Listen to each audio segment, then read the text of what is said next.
Hello and a warm welcome to the Virtual Flash Memory Summit, November 2020. My name is Jack Gage. I am the CEO of Numem, a provider of smart memory IP cores based on MRAM. Today, I want to talk about the MRAM-based DNN Accelerator for the high-performance space computing program. As we know, there's and continues to be an acceleration of data being captured, data being transmitted, forecasted to be in the 175 zettabytes by 2025. Those are numbers that even us memory expert cannot grasp as they're so large. And to give an idea, a zettabyte is the entire Library of Congress, 70 million times.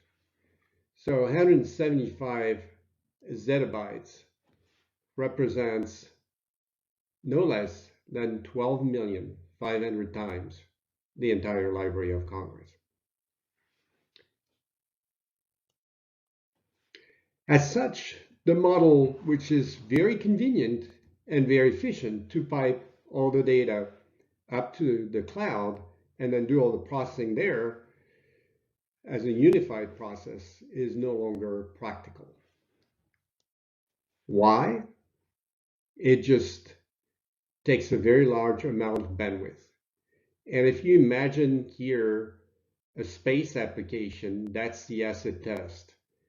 Data is being collected by sensors or an autonomous rover, which may have north of 20 cameras collecting a huge amount of data, transmitting to the spacecraft or the space station, and then transmitting back to Earth to the servers where it can be accessed by multiple locations here. Tons of bandwidth in this model, traditional model, being piped to the cloud. Very slow data transfer, impairing data in the analytics in deep space.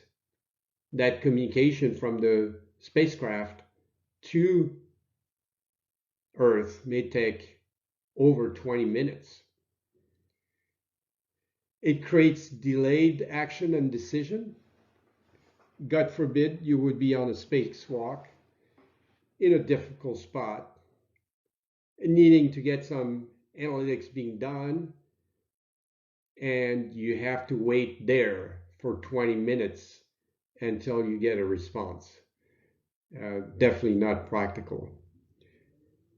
Security is also an issue. As more and more data is piped bidirectionally, it is more prone to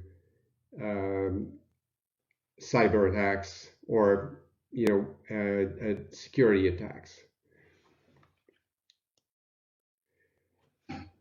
So like most systems, and especially for NASA, distributed processing is the way to go.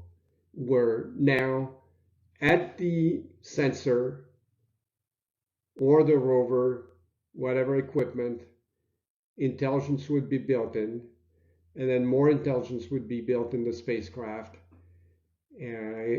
with a capability of compliance instead of intermittent connection or no connection, enabling to have those faster data analytics could mean saving lives or saving very expensive space equipment. Better power efficiency, better security, not only due to the transmission, but also the fact that with intelligence, you can fight cyber attacks more efficiently. And then scalability. Now you can add sensors without bogging down the entire system. So it is very relevant, and clearly the acid test of the requirement for distributed system. So let's take a look at the requirements of this DNN Accelerator program for NASA. In general, NASA is looking for high performance under the size, weight, and power constraints of space missions. They call it SWAP. And their goal is to reduce that and shrink that SWAP. Data retention is important for power loss or any kind of environmental instabilities. High endurance, being a space application, and also wide temperature range. Radiation tolerance, and the ability to do the autonomous data analysis so that they can be a faster response time and adaptive learning right at the spacecraft or even the intelligent sensor side. Security, more and more, obviously, cyber threats are increasing, and with more data analytics, the ability to understand what's going on and take some actions right there at the spacecraft.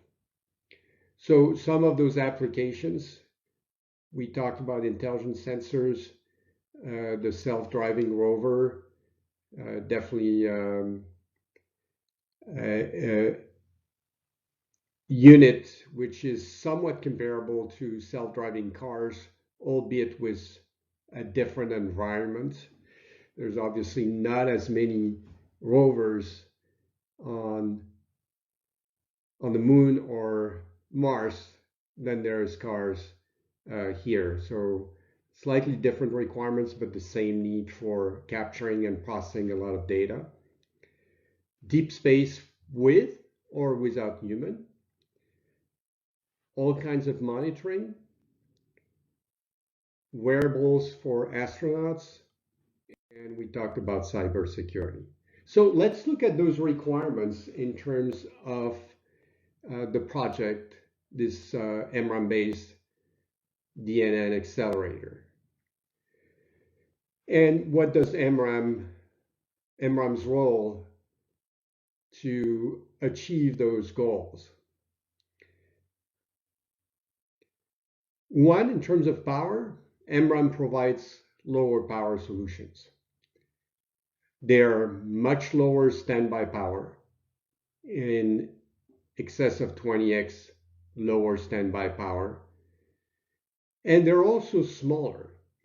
Now, smaller means for AI processing, usually not shrinking of the device, but the ability to put more memory on chip. More memory on chip means less back and forth to the DRAM, which is roughly 57x more power than an internal memory processing. So overall, MRAM enables capability to lower power both inside the chip and by reducing the data transfer back and forth to an external DRAM. It is non-volatile, so if power goes off or there's any kind of intermittent power failures, the data will be retained, the code will be retained, the coefficients will be retained. So it's quite efficient to avoid data loss, but also recover very quickly from a power loss. MRAM is relatively high endurance. We at Numem have tested in excess of 10 to the 9, but some tests we've seen up to 10 to the 12. So we fully expect that over time it will be in the 10 to the 12 or north of 10 to the 12 range. And it does very well in terms of temperature. Does relatively well and is capable of the wide temperature range from -40 to 125 C. In terms of radiation tolerance, we at Numem have done some work. We still have more to do, but essentially we've looked at TID, and we followed the MIL standards. We've tested multiple devices, and in each of the groups we've tested for statistical demonstration. And we've basically read irradiated devices with gradually lower voltage, so we could kind of force and determine failure points. And then we tried a bunch of erase, read, write, read on irradiated chips, so we could observe if there were any failures. And we're happy to report that we have seen no failure in those preliminary tests. As I said, there's a lot more that we need to do over time.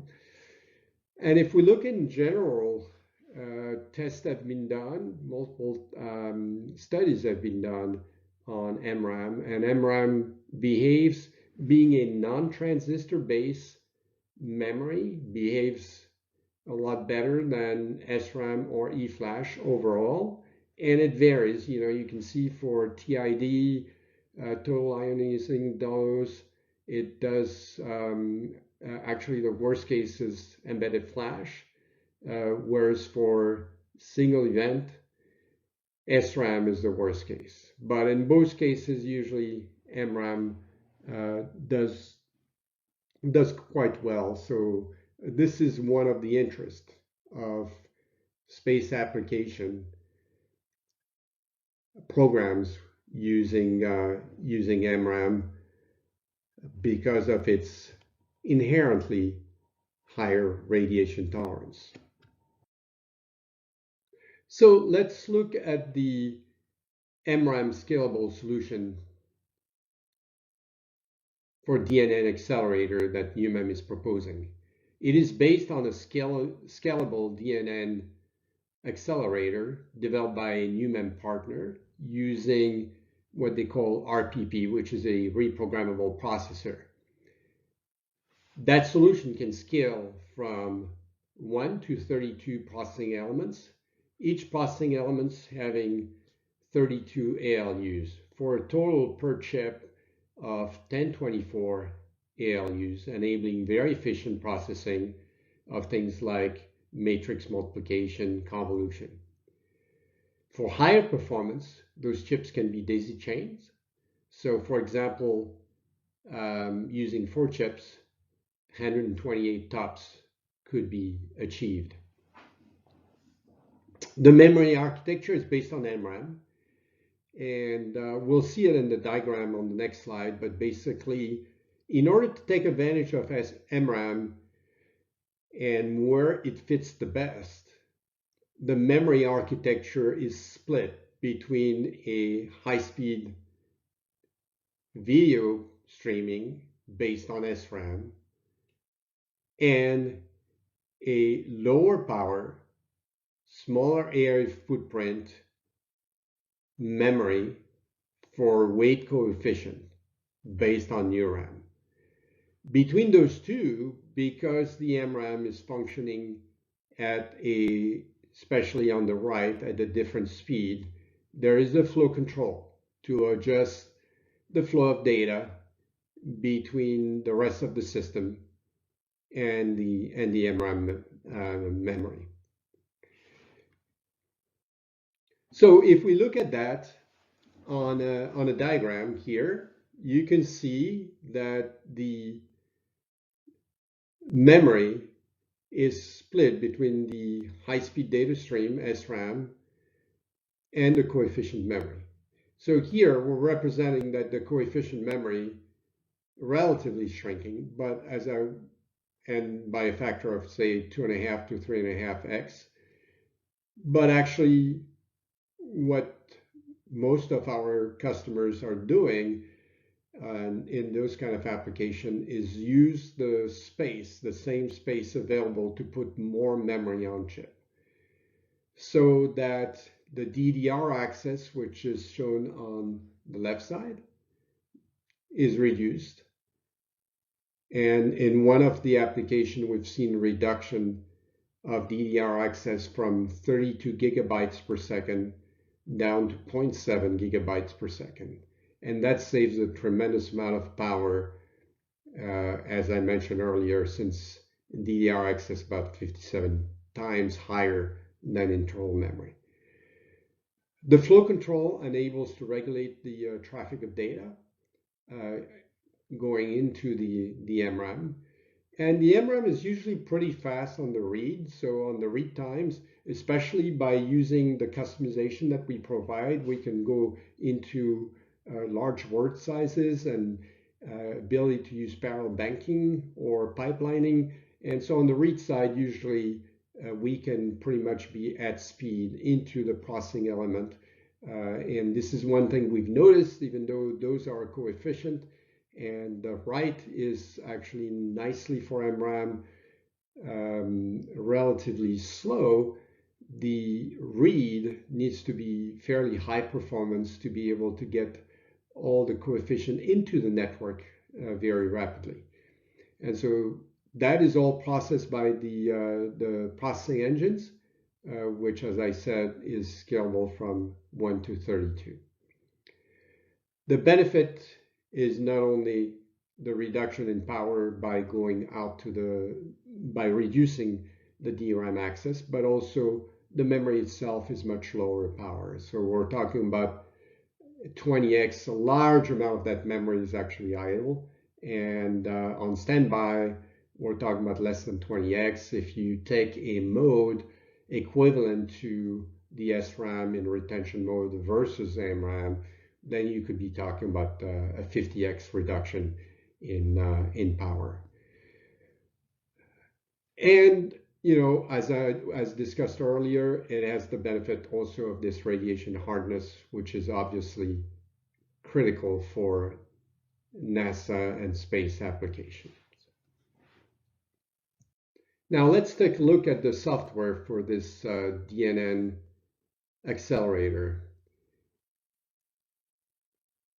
For any AI chip solution, obviously the software is paramount to being able to tap on the performance provided by the accelerator. And so there is no good AI chip solution without a strong software framework. In this case, this solution is leveraging CUDA compatible software. So the CUDA compiler, as well as all the CUDA libraries, making it easy for users to program the device. It also has a graph compiler, so it can automatically do the performance optimization and take advantage of the hardware and memory on the chip. In addition to that, it can cover multiple AI frameworks like the TensorFlow and provide DNN libraries, OpenCV, as well as the ability to simulate at the ISA level for faster simulation. Representative neural networks for this space application include functions for sensor fusion, terrain mapping, navigation, and guidance, with algorithms like MSGNet, MSNet, VGG16, YOLO, and ORB-SLAM. So also representative is ResNet, and we look here at how it behaves using an RPP8. So using 8 processor engine versus NVIDIA TX2 and Xavier. We're looking at it both in terms of a high performance mode and a low power, high efficiency mode. In the high performance mode, the RPP8 solution runs about 2x the number of images per second, and roughly the same, actually, even a little bit more on the low power mode. So we can see here on the upper right, running at over 2,000 images per second versus somewhere around 800 images per second for Xavier. In terms of power efficiency, it tracks pretty much the same, with about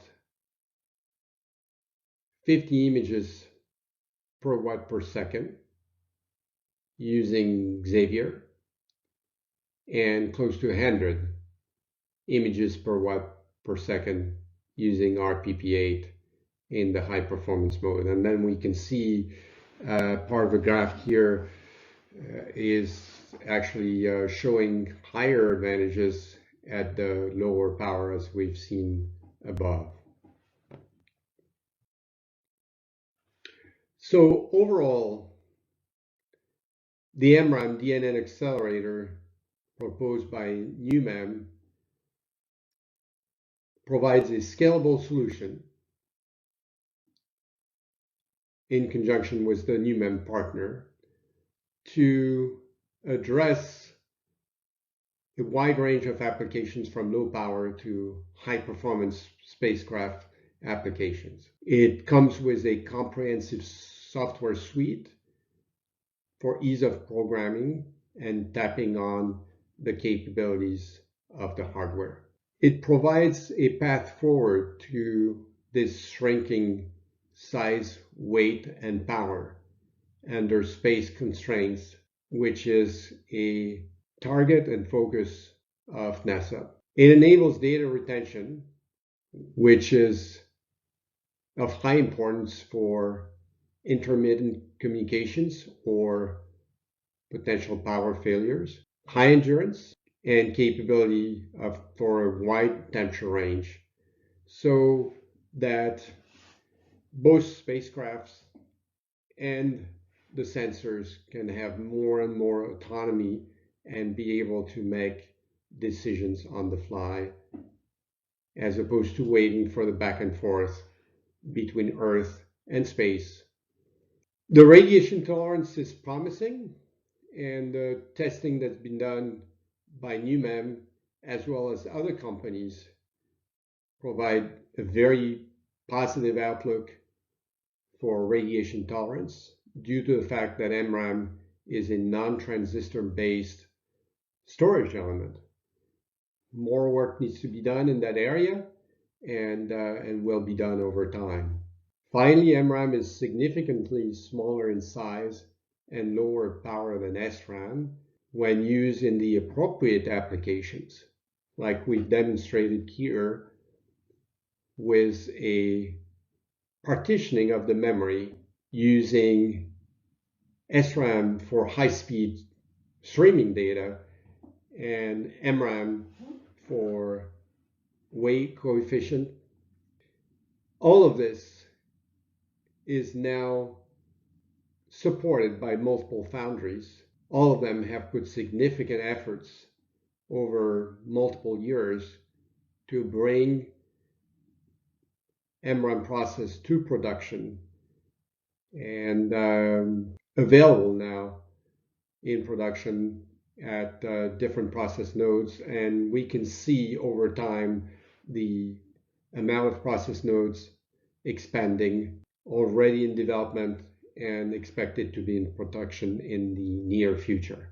With this, we'd love to take your questions, either real time or via chat or online, and feel free to reach us with any questions you might have in the future, and if we can be of any help in helping you develop solutions that similarly will provide capability for space applications as well as commercial applications. Thank you very much.